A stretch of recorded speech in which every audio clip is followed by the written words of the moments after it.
Shocking reveal. Carney's 10 projects exposed. 7 make him mega rich. In a sweeping announcement that has sent shockwaves throughout Canada's political and economic landscape, Prime Minister Mark Carney revealed 10 ambitious national projects under the Building Canada Act.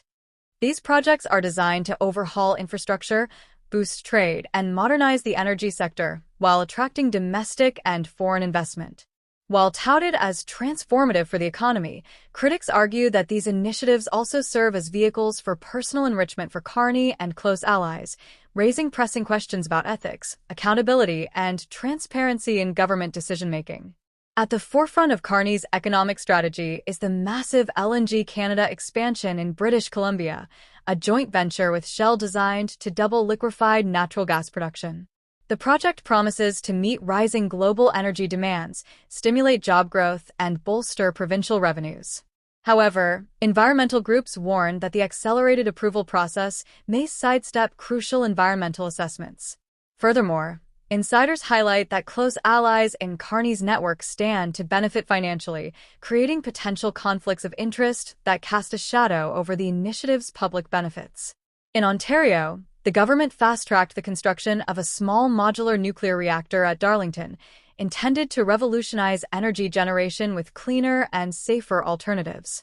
The project is attracting significant private investment in advanced nuclear technologies and represents a major step in Canada's energy transition. Critics, however, point out potential risks to communities, highlighting concerns over radioactive waste management and safety protocols. The reactor's connections to influential industry players also raise questions about whether political and financial interests are intertwined in the decision-making process. Montreal's container port terminal is another centerpiece of Carney's infrastructure agenda, designed to expand trade capacity with Europe and Asia.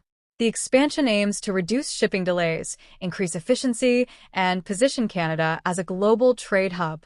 Environmentalists and opposition parties, however, warn that the rapid approval process may have bypassed key environmental assessments, putting local ecosystems at risk. Additionally, the soaring costs of the expansion have raised debates about whether economic growth is being prioritized at the expense of responsible planning and oversight. In British Columbia, Carney's government fast-tracked the expansion of the Red Chris gold and copper mine. While the project is expected to increase mining output and create high-paying jobs, it has sparked controversy over environmental oversight.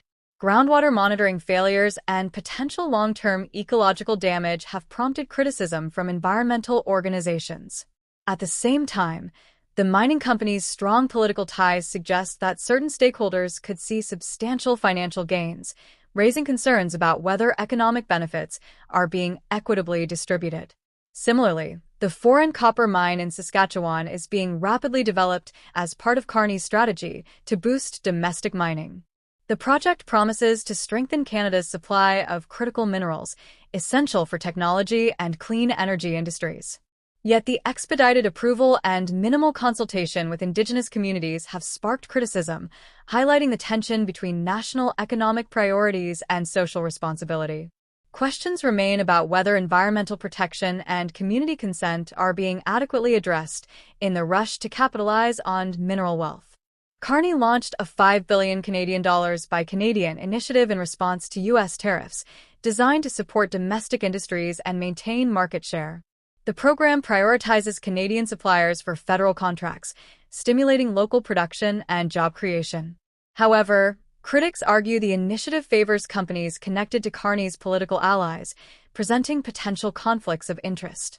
While praised as a protective economic measure, opponents contend that it risks alienating international trade partners and could create an uneven competitive landscape that benefits a select few. The Prime Minister has also committed to significant increases in defense spending, particularly in the Arctic, to strengthen Canada's national security and protect strategic territories. Large defense contracts have been awarded to firms closely tied to Carney's political network, generating potential personal gains for stakeholders.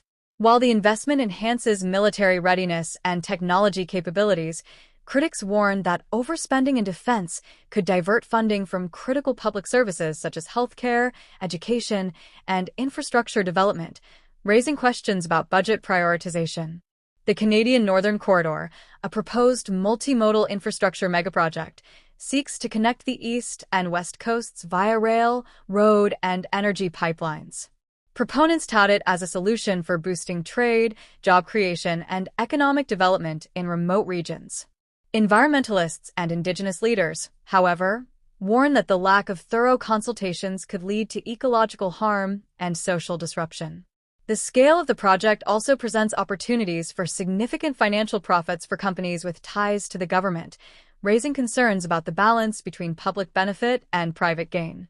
Carney's backing of the Century Initiative, aiming for a population of 100 million by 2100, has ignited debates about urban planning, resource allocation, and sustainable development. The government argues that population growth is necessary to maintain economic competitiveness, attract talent, and secure national prosperity. Critics, however, warn of potential strain on infrastructure, housing, healthcare, and the environment. The initiative's long-term vision highlights tensions between ambitious national planning and practical considerations for quality of life and environmental stewardship. The creation of the Major Projects Office, designed to streamline approvals for large-scale initiatives, is praised for efficiency and faster project completion. Nevertheless, concerns arise about reduced oversight, potential shortcuts in environmental and social assessments, and prioritization of economic interests over public welfare. Critics argue that the office's accelerated procedures could undermine transparency and public trust, especially when large sums of taxpayer money are involved and influential business networks may benefit disproportionately.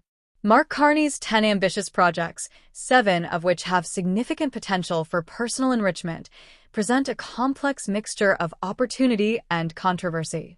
While they promise economic revitalization, infrastructure modernization, and energy transformation, they also raise serious questions about transparency, accountability, and equitable distribution of benefits. Canadians are now faced with the challenge of ensuring that these high-profile projects serve the public interest rather than exclusively enriching political insiders, making public engagement and scrutiny more critical than ever.